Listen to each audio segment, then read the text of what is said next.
Hello' বন্ধু বান্ধৱীসকল, আজি আকৌ আপোনালোকক স্বাগতম জনাইছোঁ এটা নতুন ভিডিঅ'লৈ।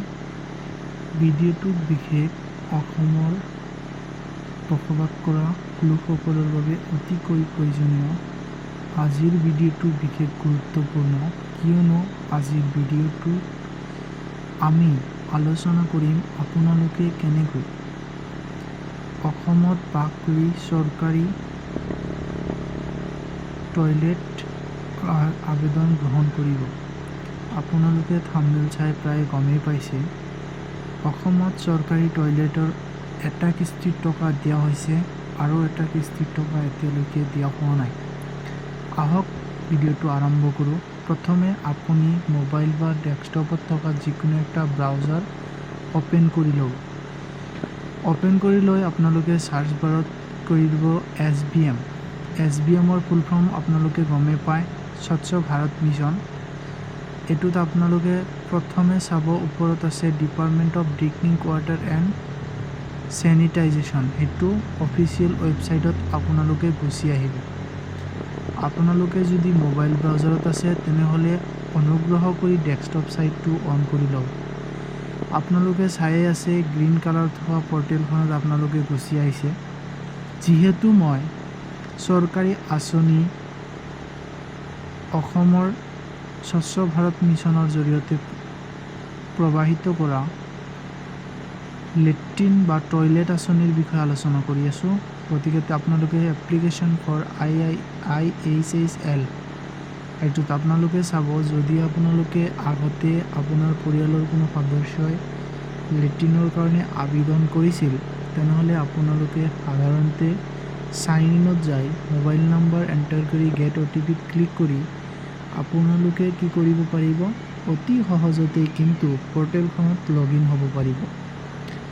যদি আপুনি আগতীয়াকৈ টয়লেট আঁচনিত ৰেজিষ্ট্ৰেশ্যন বা অন্তৰ্ভুক্ত বা পঞ্জীয়নভুক্ত কৰা নাই তেনেহ'লেও আপুনি চিন্তিত হোৱাৰ কাৰণ নাই, কাৰণ চিটিজেন ৰেজিষ্ট্ৰেশ্যন এতিয়াও অ'পেন হৈ আছে। আপোনালোকে কি কৰিব, লগ ইন আই ডি বা আপুনি মোবাইল নম্বৰটো দিব।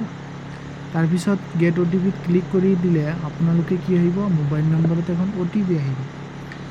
OTP অহাৰ পিছত আপোনালোকৰ নেম আৰু সেইবিলাক এণ্টাৰ কৰিব, ষ্টেপ বাই ষ্টেপ যাব। যদি নুবুজে তেনেহ'লে মই আৰু এটা ভিডিঅ' আপলোড কৰি আছোঁ, সেইটো চাব। যেতিয়া ৰেজিষ্ট্ৰেশ্যন কমপ্লিট হ'ব আপুনি অতি সহজেই কিন্তু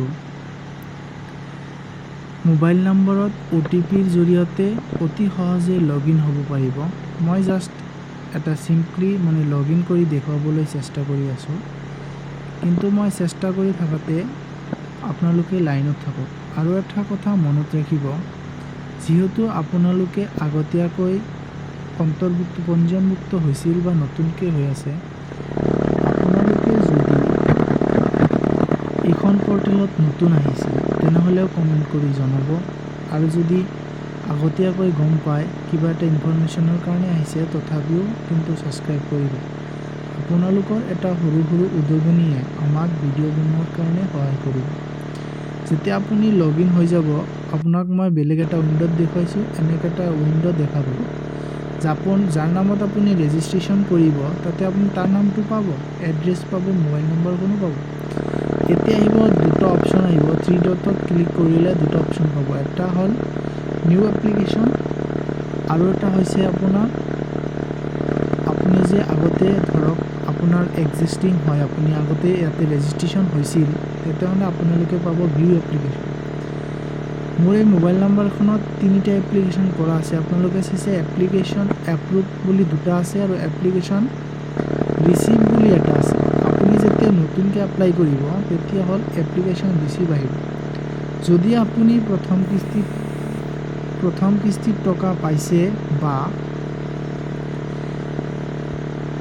বা আপোনাৰ কি হৈছে, চৰকাৰৰ ফালৰ পৰা একচেপ্ট কৰা হৈছে, আপুনি যোগ্য হিতাধিকাৰী বুলি গুৰুত্বপূৰ্ণ বিবেচনা কৰা হৈছে, তেনেহ'লে আপুনি কি পাব, এপ্লিকেশ্যন এপ্ৰুভ বুলি পাব। যদি আপুনি নতুনকৈ এপ্লিকেশ্যন ৰিচিভ হৈছে বুলি পাইছে, আপুনি কেৱল আবেদন কৰিব লাগিছে।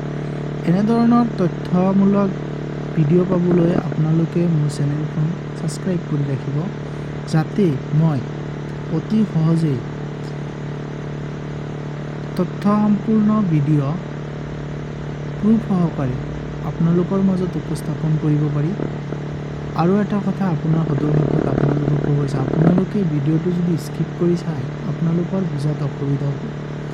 মোৰ ইউটিউব চেনেলখন বিভিন্ন ধৰণৰ ভিডিঅ' পাবলৈ ছাবস্ক্ৰাইব কৰি ৰাখক। ধন্যবাদ। আপোনালোকে আকৌ লগ হ'ব।